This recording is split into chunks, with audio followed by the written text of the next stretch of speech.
사랑하는 성도 여러분, 지난주 말씀을 통해서 우리는 하나님의 관점에서 사는 것이 얼마나 중요한지를 배웠습니다. 우리는 영원한 존재이기에 하나님의 관점에서 하루하루를 마지막 날처럼 지혜 있게 살아야 한다는 점, 그리고 어려움과 실패, 고통과 역경을 통해서 우리의 믿음이 더욱더 강건해지고 하나님을 더 의지하게 된다는 점, 그리고 삶을 하나님의 관점에서 바라볼 때에 우리는 믿음의 인생이 우리 소유가 아니라 하나님의 소유이므로 전적으로 하나님께 맡기는 삶을 살아야 한다는 점을 깨닫게 되었습니다. 오늘 우리는 목적을 이끄는 삶을 위해서 세월에 관해서 함께 배우고자 하는 것입니다. 세월이란 무엇입니까? 세월의 개념은 어떻습니까? 사전적인 의미로 세월이란 시간의 흐름과 변화를 의미합니다. 세월은 단순한 시간이 아니라 변화하고 흘러가는 시간을 강조하는 개념입니다. 우리가 흔히 쓰는 말 중에 세월은 약이다 라고 표현하잖아요. 이 말은 시간이 지나면 상처가 아물고 아픔도 희미해진다는 의미가 되겠죠. 그리고 세월이 참 빠르다라고 우리가 표현을 하잖아요. 인생이 덧없이 흘러가는 표현을 의미합니다. 우리가 지난주 예화 중에 두루마리 휴지 비유를 들었잖아요. 이처럼 세월은 참 빠르게 흘러간다라고 우리는 표현을 합니다. 두 번째로는요, 이 세월은 삶과 성장을 의미합니다. 세월은 우리의 삶과 성장을 반영하는데요. 젊음에서 늙음으로, 그리고 경험이 쌓이고 성숙되어 가는 과정을 우리는 세월로 표현합니다. 사실 세월은 이미 우리가 피부로 느끼고 있는 시간의 흐름과 변화, 그리고 삶과 성장임을 우리는 직간접적으로 체험하고 있는 바입니다. 그렇다면 이 흘러가는 세월을 어떻게 해야 할까요? 이 세월을 우리가 끌어당길 수도 없고 이 세월을 밀 수도 없는 이 세월을 우리는 어떻게 받아들이고 살아야 할까요? 인생이란 무엇인가? 라는 이 원초적인 이 질문의 고급 버전이라고 볼 수 있는 이 세월을 어떻게 해석하며 살아야 할까요?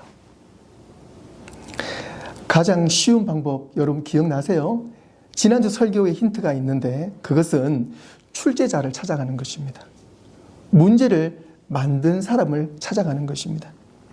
출제자의 기준인 이 세상을 창조하신 하나님께서는 세월을 어떻게 정의하셨고 그리고 세월을 우리가 어떻게 사용해야 되는지 오늘 말씀을 통해서 함께 살펴보기를 원하는 것입니다.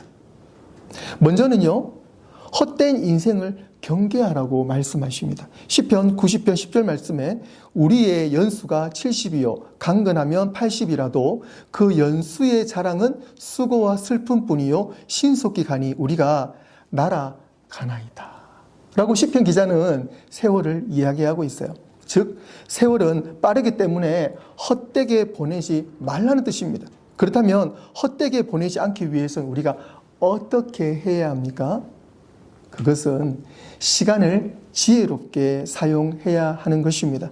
에베소서 5장 15절 16절에서 말씀하십니다. 그런즉 너희가 어떻게 행할지를 자세히 주의하여 지혜 없는 자같이 하지 말고 오직 지혜 있는 자같이 하여 세월을 아끼라. 때가 악하니라. 세월을 아껴야 한다고 사도 바울은 말하고 있습니다. 어떻게 세월을 아낄 수 있습니까? 시간의 소중함을 우리가 알아야 됩니다. 때가 악하다는 것은 이 사단이 우리를 이 세월 속에서 허성으로 보내도록 유혹을 하고 있기 때문에 그렇습니다. 사단은 이 세월 가운데 우리가 그냥 무의미하도록 살아가게 하게끔 하는 것이 바로 이 사단의 전략인 것입니다. 바로 그래서 오늘 말씀 가운데 사도 바울은 때가 악하다. 그러므로 우리가 이 세월 가운데에 아끼고 하나님의 뜻 안에서 살아야 된다라고 강조하고 있는 것입니다. 그리고 세 번째로는요, 세월을 통해서 하나님의 뜻을 알고 때를 따라 살 것을 말씀하고 있습니다. 전도서 3장 1절 말씀에 범사에 기한이 있고 천하 만사가 다 때가 있나니 라고 솔로몬은 고백하고 있죠. 기한은 하나님의 주관이며 하나님이 우리에게 허락하신 시간입니다.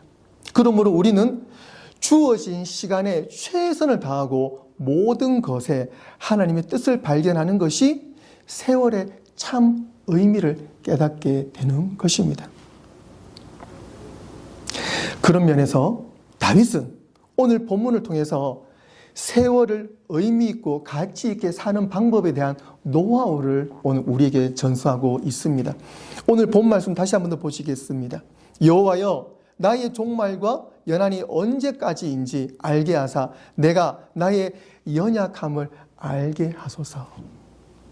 다윗은 하나님께 자신의 삶이 얼마나 짧고 연약한지 깨닫게 해달라고 간절히 기도하고 있습니다. 말씀을 통해 우리는 이 땅에서 영원히 살지 못한다는 것을 다시 한 번 더 일깨워주고 있습니다. 사랑하는 성도 여러분, 오늘 우리는 본문을 통해 우리의 삶이 잠시라는 사실을 깨닫고 그 안에서 하나님의 뜻을 어떻게 발견하며 살아낼지 함께 고민하는 시간 되기를 바랍니다.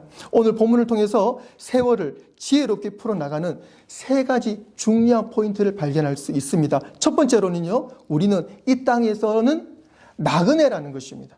두 번째로 영원한 집을 준비해야 된다는 거예요. 세 번째로는 짧은 인생이지만 우리는 충실히 열심히 감당하면서 살아야 된다는 것입니다.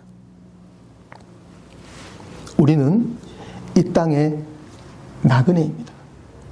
그것을 늘 기억하셔야 돼요. 잊어버리시면 안 돼요. 우리는 나그네입니다. 본문에서 다윗은 자신의 삶이 끝나는 날과 그리고 그 연약함을 알게 해달라고 기도하고 있죠. 이 기도는 우리가 이 땅에서 영원히 살지 못하는, 즉 나그네라는 사실을 깨닫고 있는 것입니다.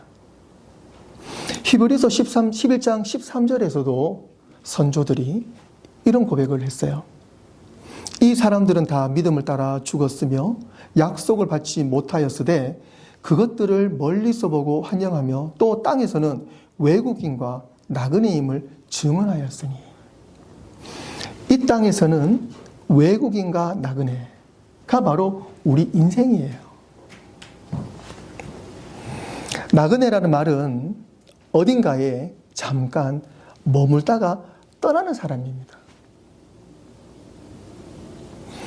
우리가 이 땅에 사는 인생도 마찬가지입니다. 영원히 머무르는 고향이 이곳이 아니죠. 우리는 잠시 지나가는 여행객일 뿐입니다. 우리가 올해 새해를 맞이하면서 몇 가지 큰 이슈들을 우리가 받아들이고 지금 시간이 지나고 있어요. 뭐 대통령 뽑는 문제도 그 중에 하나였습니다만은 여러분 기억하시죠? 1월 7일부터 1월 31일 공식적인 기간입니다만은 남부 캘리포니아에 큰 산불이 있었습니다. 원래 그 LA 쪽이 건조해서 산불이 많이 납니다만은 특별히 올해 1월 달에 지금까지 역사상 가장 큰 불이었지 않나라고 생각이 됩니다. 그 큰 불이 있었어요. 오랫동안 불이 넓은 지역에서 상당히 많은 피해를 주는 대형 산불이었습니다. 직격탄을 맞은 피해 지역만 보더라도요, 로스앤젤레스 카운티, 벤츄라 카운티, 그리고 샌디에고 카운티가 직격탄을 맞았고, 그리고 그 주변에 있는 카운티들도 간접적으로 영향권에 들었어요. 그래서 통계를 제가 한번 살펴보니까요, 돌아가신 분이 28명 이상 되었고, 그리고 실종자가 31명 이상, 그리고 부상자가 22명 이상이었어요. 그런데 놀라운 것은 이재민, 그러니까 집을 다 잊어버리고 노숙자와 같은 그런 이재민이 20만 5천 명이 넘는다는 거예요. 물적 피해만 보더라도요. 그러니까 집을 기준으로 집과 건물들이죠. 물적 피해가 건축물이 1만 7천여 채 이상이 손실되었다고 합니다. 그 추산 손실액을 보니까 약 2,500억 불 이상이 손실됐다 그래요. 이게 감이 잘 안 오잖아요. 그러니까 우리 미국 오래 살았으면 2,500불 캐도 감이 잘 안 올 텐데요. 원화로 따져보니까요, 얼마냐니까 362조가 넘는 거예요. 그러니까 이 한 달이 채 되지 않는 이 기간 동안에 산불로 인해 가지고 2,500불, 그러니까 360조 이상이 증발해버린 거예요. 피해를 입은 겁니다. 특히 그 LA 지역, 그 지역에는요, 산불이 난 곳에는 전국에서 가장 그 큰 집들 또 여러 채가 있고 또 많은 사람들이 사는 동네였는데요. 수백만 불이나 하는 그 큰 집들이 여러분들 TV 뉴스를 보셔서 아시겠지만 단 몇 시간 만에 그 집들이 사라지는 장면을 우리가 함께 보았습니다. 우리가 이 대자연 앞에서는 극히 미약한 존재라는 것을 다시 한 번 더 깨닫게 되었는데요. 오늘 말씀을 준비하면서 특별히 우리가 나그네 인생으로 살아간다고 할 때에 그 집을 장만하는 것도 힘들었지만 그 집을 우리가 살면서 내 소유라고 생각을 했는데 그 불씨 하나를 통해 가지고 산불로 인해서 그 집이 정말 평생 영원할 것 같은 그 큰 집들이 단 몇 시간 만에 소진되는 걸 보면서 참 우리가 이 땅에서 욕심부리며 그리고 내 소유라고 할 수 있는 것이 없다라는 것을 다시 한 번 더 깨닫게 되는 순간입니다. 사랑하는 성도 여러분, 우리가 가진 것들, 우리가 지금 입고 있는 옷도 마찬가지겠고요. 집, 직장, 뭐 돈, 물질, 여러분 다들 집에 한 대씩 있는 뭐 람보르기니, 뭐 페라리 다들 있죠. 이런 것들이 영원한 것처럼 여러분들 가지고 있으세요? 마음 먹고 있으세요? 그것들이 내 삶의 우선순위로 있으세요? 오늘 말씀을 통해서 우리는 나그네 여정임을 다시 한 번 더 깨닫기를 바랍니다. 나그네는 가벼워야 합니다. 사실 말씀 외에 나머지는 다 사치라고 보시면 돼요. 우리가 차고 있는 시계, 뭐 가방, 옷, 뭐 자동차, 사실 우리가 먹는 이 음식들까지도 사실 말씀 외에 우리의 모든 가지고 있는 모든 것들이 사실 사치라고 보셔도 과언이 아닙니다. 가능하면 여러분들 가볍게 사시기를 바라겠습니다. 두 번째로는요, 우리는 나그네로 살면서 영원한 집을 또한 준비하며 살아야 한다는 것입니다. 삶이 나그네라면 우리는 어디로 가는 것입니까? 성경은 우리가 영원한 집, 곧 하나님 나라로 가고 있다고 말씀해 주고 있습니다. 요한복음 14장 2절과 3절에서 예수님은 이렇게 약속하셨어요. 내 아버지 집에 거할 곳이 많도다. 그렇지 않으면 너희에게 일렀으리라. 내가 너희를 위하여 거처를 예비하러 가노니 가서 너희를 위하여 거처를 예비하면 내가 다시 와서 너희를 내게로 영접하여 나 있는 곳에 너희도 있게 하리라. 예수님께서 분명하게 말씀하셨죠. 우리의 거처가 여기가 아닙니다. 우리의 거처는 예수님이 계신 곳이고 하나님 나라인 것입니다. 이 땅은 임시 거처일 뿐 진짜 집은 하늘나라 천국입니다. 그렇기 때문에 우리는 영원한 집을 준비하며 살아야 합니다. 이것은 단순히 죽음을 기다리는 것 아니죠. 매일매일 하나님과 동행하며 천국의 소망을 두는 것을 의미하는 것입니다. 목적이 이끄는 삶, 그 책을 쓰셨고 세드백 교회 목사님이신 리고레 목사님 다들 잘 아시잖아요. 목사님께서 목회를 열심히 하시다가 한 10년 전 2013년 막내 아들 매튜가 어린 나이에 세상을 떠났습니다. 정신질환으로 그렇게 고통을 받다가 세상을 떠났는데요.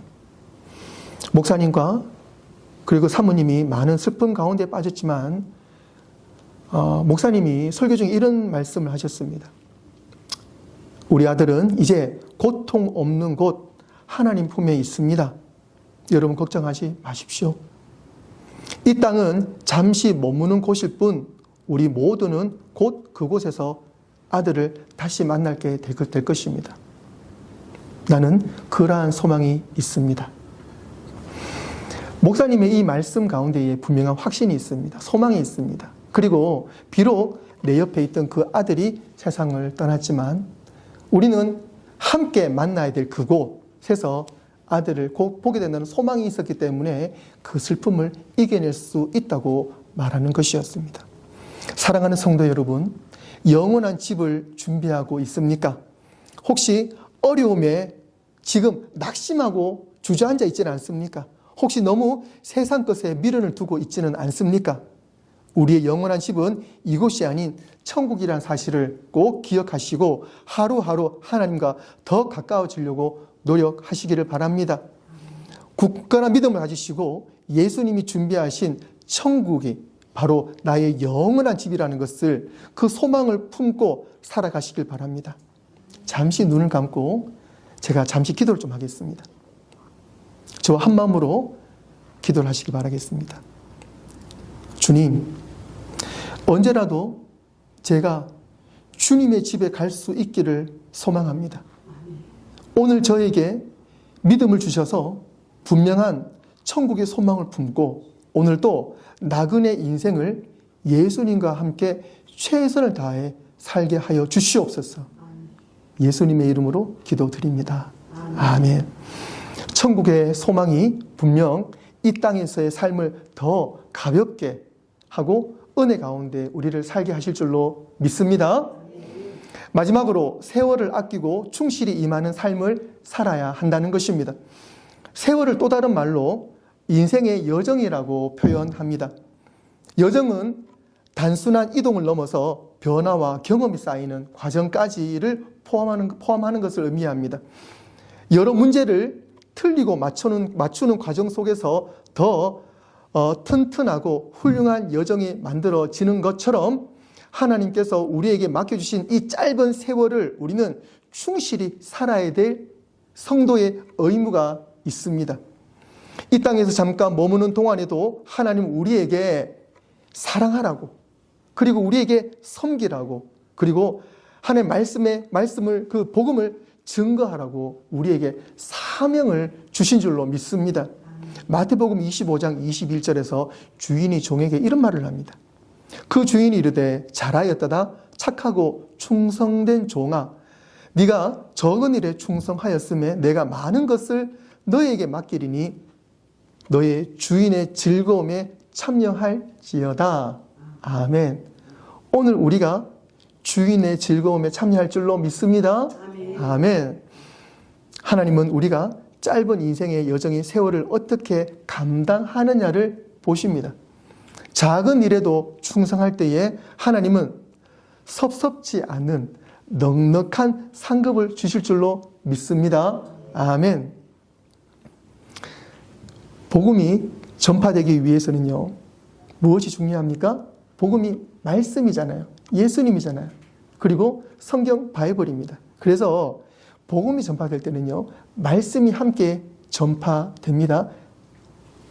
그러기 위해서는요, 가장 우선순위로 무엇이 이루어져야 되냐면 성경이 번역이 돼야 돼요.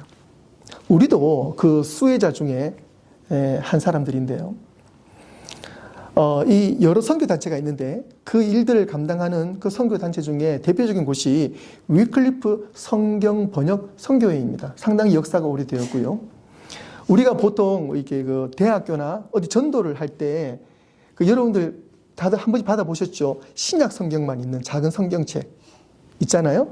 신약 성경 플러스 시편이 들어가 있는 그 작은 성경책이 위클리프 성경 번역 선교회에서 대부분 나옵니다. 그래서 그것으로 우리가 전도를 하게 되는데요. 그 선교단체가 진짜 말 그대로 선교를 합니다. 그 선교를 하면서 여러 나라에, 여러 오지에, 그리고 여러 부족에게 지금도 그 말씀 번역을 위해서 들어갑니다. 그러니까 사람이 들어갈 수 없는 아주 오지에, 정말 문명에 접하지 못한 곳에도 말씀을 전가할 때에 그곳에 선교사님들이 들어가셔서 그들의 문화를 배우고 그들의 언어를 배워서 그들의 언어로 지금도 성경 번역이 이루어지는 것이요. 그 누가 몰라줘도 그분은 오직 말씀만 의지하여 그 단 몇 사람 있는 그 부족에게 가서 말씀을 증가하기 위해서 성경책을 번역하는 것입니다.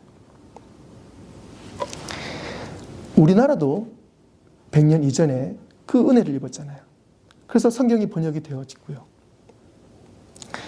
그 번역된 성경을 전도로 쓰기 위해서 우리가 잘 아는 것처럼 언더우드 선교사님과 많은 분들이 목숨을 걸고 내어놓고 우리나라에 선교를 하게 됩니다. 그런데 재미난 사실이 있어요. 지금도 그런 선교 전략이 있습니다만은 선교사님이 오잖아요. 오면은요 그냥 그날부터 바로 선교할 수 있는 거 아닙니다. 룰이 있어요. 언더우드 선교사님이 먼저 우리 한국에 오시고 난 다음에 그 문화를 그리고 그 동네를 살피셨어요. 그러시고 난 다음에 이제 후배 선교사님들 오시잖아요. 그러면 2년의 시간을 줍니다. 2년 동안 한국의 문화와 한국어를 배워야 돼요. 그래서 2년 동안에 한국어 테스트를 칩니다. 그래서 테스트에 패스하면 2년 뒤에 선교를 나갈 수가 있어요. 그런데 패스를 못하면은 안 돼요. 그래서 패스할 때까지 계속 한국말을 공부해야 됩니다. 그 말인즉슨 한국어로 번역된 성경어를 가지고 코가 높은 이 백인 선교사님들이 나가서 한국말로 그리고 한국책, 성경 번역된 성경책으로 전도를 하는 것입니다. 이것이 바로 선교 전략입니다. 그래서 선교는 말씀이고 말씀은 사랑이고 사랑은 성경 말씀을 통해서 증거가 됩니다. 그래서 우리가 사랑한다 그럴 때요. 내 기준으로 사랑하는 거 아니잖아요. 성경책이 번역이 되고 상대의 언어를 내가 배워서 전도를 해야 되는 것처럼 우리가 사랑을 하는 것도 마찬가지입니다. 전도하는 것 마찬가지예요. 내 기준이 아니라 상대의 기준을 우리가 충분히 이해를 하고 알고 난 다음에 접근을 할 때에 전도가 되는 것입니다. 그리고 나의 사랑이 전해지는 거예요. 하나님은 여러분에게 어떤 일들을 맡겨주셨습니까? 가족을 사랑하는 것, 이웃을 돌보는 것, 직장에서 성실히 일하는 것 너무너무 중요합니다. 작은 일에도 우리는 그 일들을 잘 감당해야 됩니다. 그리고 무엇보다 중요한 것은 우리가 그 작은 일들을 감당할 때에 늘 말씀 안에 있는가 점검해야 됩니다. 말씀을 사모하고 말씀을 놓지 않고 기도를 놓지 않고 그리고 말씀 가운데에 하나님의 음성을 듣고 그 뜻을 따라서 섬기는 삶, 이것이 우리에게는 필요합니다. 오늘 하루 작은 일에도 충실히 임할 때 하나님은 크게 기뻐하시고 영광 받으실 줄 믿습니다. 말씀을 정리하겠습니다. 사랑하는 성도 여러분, 오늘 우리는 다윗의 기도를 통해서 삶이 이 세월은 참 짧고 우리는 나그네 인생이라는 것을 다시 한 번 더 깨닫게 되었습니다. 우리는 이 땅에 나그네임으로써 영원한 집을 준비해야 하며 지금 맡겨진 작은 일에도 최선을 다해서 충실히 감당하며 살아야 된다는 것을 깨닫게 되었습니다. 이 땅에서 삶은 잠깐이지만 하나님의 관점에서 보면 이 잠깐의 인생이 그 여정이 영원한 하나님 나라와 연결되어 있다는 것을 알게 되었습니다. 지금 여러분들의 삶을 돌아보시기를 바랍니다. 혹시 이 땅에 너무 깊이 뿌리 내리며 살고 있지는 않습니까? 이곳에 영원한 집을 지으려고 욕심내고 있지는 않습니까? 여러분에게 맡겨진 작은 일에도 최선을 다하며 살고 계십니까? 이제 우리의 시선을 하나님께 돌리고 이 짧은 인생의 여정을 주님의 뜻대로 살아가기를 다짐하시며 오늘 또 예수 그리스도와 함께 동행하시는 저와 여러분 되시기를 주님의 이름으로 축원합니다. 기도하겠습니다.